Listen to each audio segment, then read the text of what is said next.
For more updates on the situation in Albay, let's bring in the province's governor, Noel Rosal. Welcome to the big story, Governor. We hope you can hear us okay. Good evening, Governor. Yes po, good evening everyone. Thank you for having me. So, one of the... Hello? yes, we can hear you loud and clear, Governor. Tell us now the situation at this moment in the province. Kamusta po ang sitwasyon? Yes, it's almost, medyo back to normal na tayo after that activity of Mayon last Saturday. Na talagang na bulabog tayo lahat, especially the municipality of Guinobatan and Camalig. So far, ongoing ang clearing operation natin at Flushing, and we expect tomorrow big improvements na.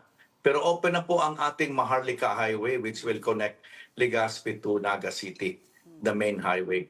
And so far as those affected, as per record, ang medyo naapektuhan mga household to this date, more than 5,000 houses ang tinamahan ng asphalt. Pero hindi naman po na kailangan lang talagang i-clear nila kanya-kanya. As I've said, yung clearing operation natin ongoing, and we expect tomorrow big improvements na, especially yung municipality ng Guinobatan. And so far as the public is concerned, they are all advised na to bring N95 face mask, especially sa mga bata, no? Doon sa mga areas na prone sa asphalt like Guinobatan, Ligao, and Camalig. Kamusta naman po ang dagok sa agrikultura? Maraming damage na palay at iba pang tanim. Yes, ito talaga ang in-expect namin na may damage because of the asphalt. Kasi pag makapal yan, hindi na natin mapapakinabangan, lalo na yung mga palayan. So up to now, we're still checking this through our agriculture's office, especially yung mga livestock under our city vet. So as of this date, meron tayong reported na mga namatay na mga livestock, mga kalabaw. Ang iba doon talagang hindi na nakatakbo, no? Inabot yun ng ating mud flow, yung lahar flow last Saturday. So we're still presently getting reports. So to this date, meron tayong reported na 6, no, na mga kalabaw at ibang klaseng livestock na namatay, at we have still missing, no? Pero yung extent ng damage, because doon lang to sa area ng Camalig at Guinobatan, hindi naman ganun kalaki, especially yung ating mga palayan. Pero still, we will assess whether we can help them. Yung magkakaroon po ba ng permanent damage doon mismo sa lupa, meaning sa farms? I know, of course, this crop, titingnan niyo kung ano magyayari, pero paano na po yung ground mismo? Will that still be able to recover and be used for farming? Depende po. Kasi as before, kung talagang heavy yan, it will take years kasi alisin mo yan. Kasi hindi yan suited for growing palay, no? Pero kung mga ganito lang na hindi man only 2 hours, hindi naman ganun kakapal, natatanggal kagad po yan ng mga farmers natin. Kaya depende rin sa extent ng damage. Sapat naman po ba ang water supply ninyo? Kasi mukhang yun po yung talagang pangtanggal nung lahar. Yes, yan ang medyo... Yung mga supply nandiyan, ang medyo talaga kailangan yung ating potable water, no?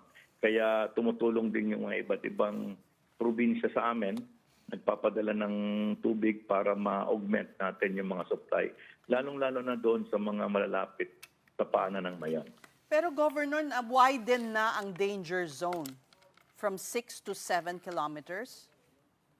We're still waiting for the declaration of PBOX. Hindi kami authorized. But up to this moment, still maintain ang alert level 3 at 6 kilometers permanent danger zone.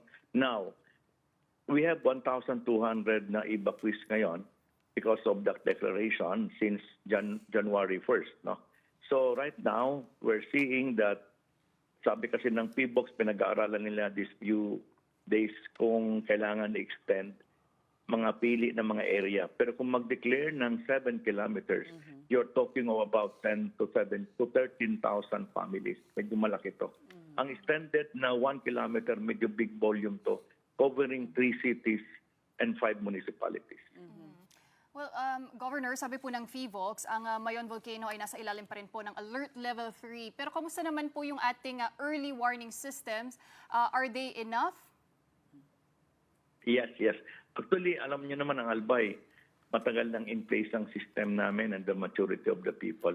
No problem doon. Kaya nga last Saturday wala kaming casualty. Wala kaming na-reported na rin sa hospital.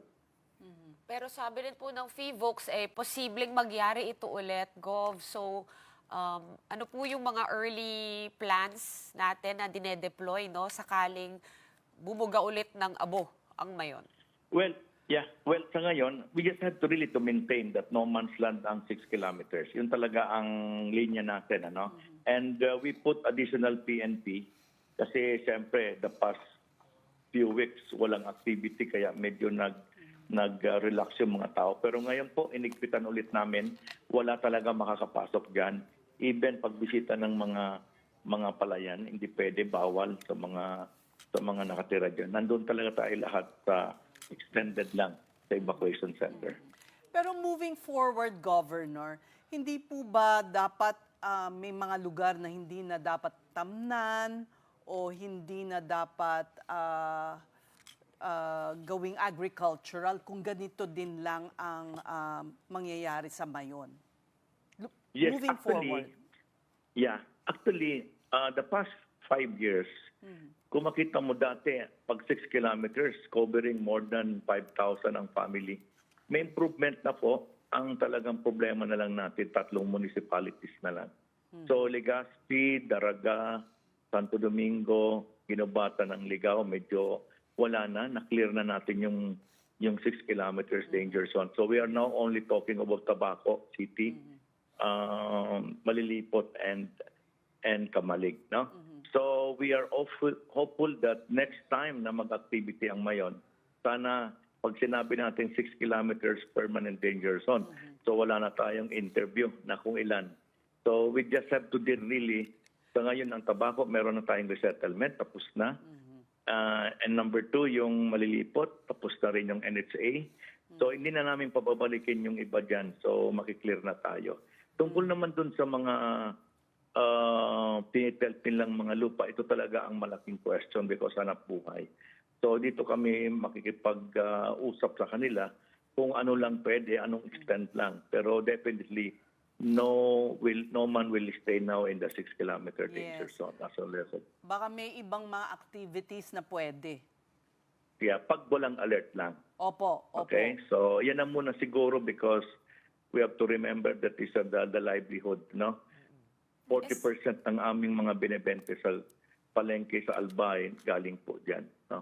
And it's also the means. Yes?